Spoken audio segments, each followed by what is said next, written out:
The 1950s were a time of prosperity for America, bringing a new sense of vitality and optimism. The Hollywood film community also flourished during that period. And in that decade, Paramount Pictures produced some of its greatest and most memorable films. You're Norma Desmond. Used to be in silent pictures, used to be big. I am big. It's the pictures that got small. In 1950, Paramount produced director Billy Wilder's Sunset Boulevard, a motion picture still considered as one of the best. This classic film explored the darker side of Hollywood. Montgomery Clift was originally cast in the lead role of the gigolo screenwriter, but dropped out of the picture just 2 weeks before filming was to begin. William Holden replaced Clift, and as a result was nominated for the Best Actor Academy Award. But it was Gloria Swanson's portrayal of the long-forgotten movie star Norma Desmond that truly thrilled audiences. It was Swanson's first motion picture in over 8 years. Sunset Boulevard was nominated for 11 Academy Awards and won the praise of film critics and movie fans alike. Every time you leave me for a minute, it's like goodbye. I like to believe it means you can't live without me. 1951 proved to be a banner year for Paramount Pictures. One film in particular rose above the rest of Hollywood's offerings. A Place in the Sun, starring Elizabeth Taylor and Montgomery Clift, was Paramount's prestige picture that year, bringing home 6 Academy Awards, including Best Director. As the Korean War raged on during the early years of the decade, America's love affair with movies continued. Paramount produced many of its now classic films, including Come Back Little Sheba, which earned Shirley Booth the Best Actress Academy Award in 1952. When I remember the way you used to be, always drinking and getting into fights. Please be. I'm sorry, Daddy. But the most celebrated picture that year was a film which had audiences cheering. One of the reasons we made the greatest show on earth is because the world needs laughter today. That kind of laughter. Director Cecil B. DeMille's The Greatest Show on Earth was the studio's biggest grossing film of the time and took home the Academy Award for Best Picture. The film featured a star-studded cast including James Stewart, who was seen only in clown makeup for the entire film. Seymour, California needs a transfusion. Huh? What are you doing back there, sleeping? Sleeping? Are you kidding? I'm standing back here like a horse working like a dog. Throughout the 1950s, Jerry Lewis and Dean Martin proved to be box office gold for Paramount. They were the country's biggest nightclub act, and their films launched them to the top ranks of Hollywood stardom. First featured in 1949's My Friend Irma, Lewis and Martin went on to star in 10 major motion pictures for Paramount during the 50s.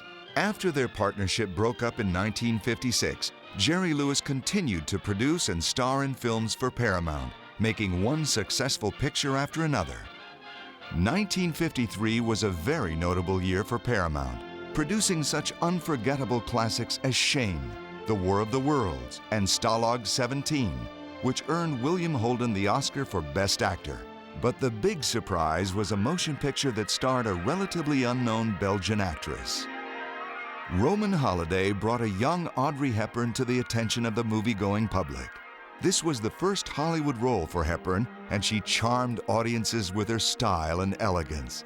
It's reported that co-star Gregory Peck had told the film's producers that she would certainly win the Academy Award for Best Actress, and they should prepare for it by putting Hepburn's name above title. The producers agreed, and several months later, she took home that Oscar. Audrey Hepburn made an indelible mark, not only on Hollywood, but also on American society. Women throughout the country emulated her looks and style. Well, hello, how are you? Well, I'm fine. How are you? And I might add, who are you? The very next year, Audrey Hepburn again captivated audiences in Sabrina, the romantic comedy about a chauffeur's daughter and the 2 wealthy brothers that loved her. William Holden and Humphrey Bogart were cast opposite Hepburn. Sabrina was based on the popular Broadway play Sabrina Fair, whose rights Paramount bought especially for Hepburn after her phenomenal success in Roman Holiday. Sabrina made most critics' lists for the year's Best Picture and became a major hit for Paramount. By the middle of the decade, the country was hitting its stride. Leisure time played a more important role in people's daily lives than ever before. Over 30 million American households had television sets at that time. But the public's fascination with motion pictures continued, and in 1954, Paramount produced one of its most timeless films ever. I'm dreaming of a white Christmas. White Christmas is as popular with movie audiences today as it was in 1954 when it was first released theatrically. It was Hollywood's biggest hit that year. Originally, Fred Astaire was cast in the film but dropped out due to illness. He was replaced by the very talented Danny Kaye. How long you and Frank been married? 10 years. Where'd you meet, the show? Oh, now look, Mr. Dodd, don't you think I'm that's just just trying a... to find out if you were ever an actress. Oh, no, not me, thank you.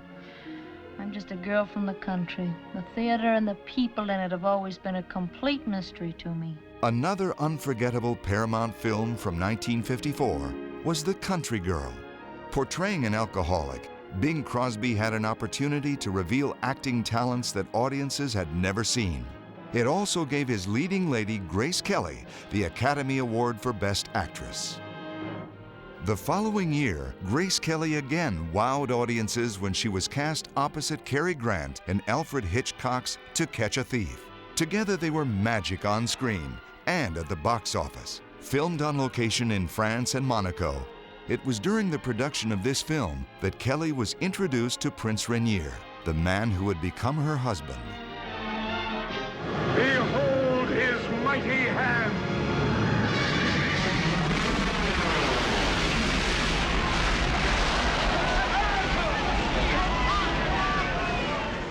When the Ten Commandments hit the silver screen in 1956, audiences lined up to see Cecil B. DeMille's remake of his own 1923 classic. With over 8,000 extras, extraordinary sets and locations, the Ten Commandments cost Paramount an astounding $13 million to make and carried an unheard-of running time of over 3.5 hours. DeMille found it necessary to build new pyramids for this film since the original ones looked too old and weathered. The cast was so huge that instead of yelling action, DeMille had to shoot off a gun to tell the actors the scene was beginning.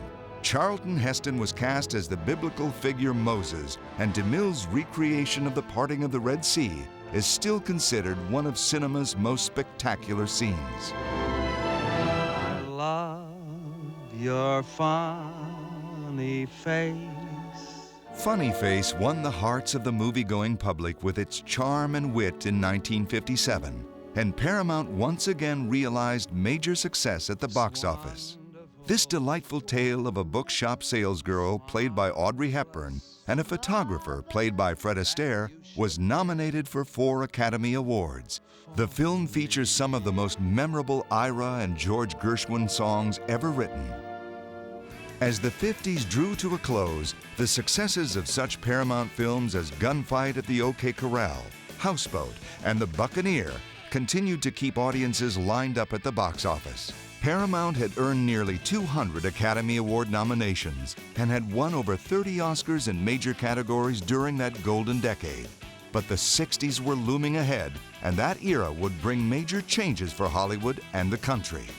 Experience the tears, the laughter, the drama, and the spectacle of timeless motion pictures. Paramount Pictures, still the best show in town.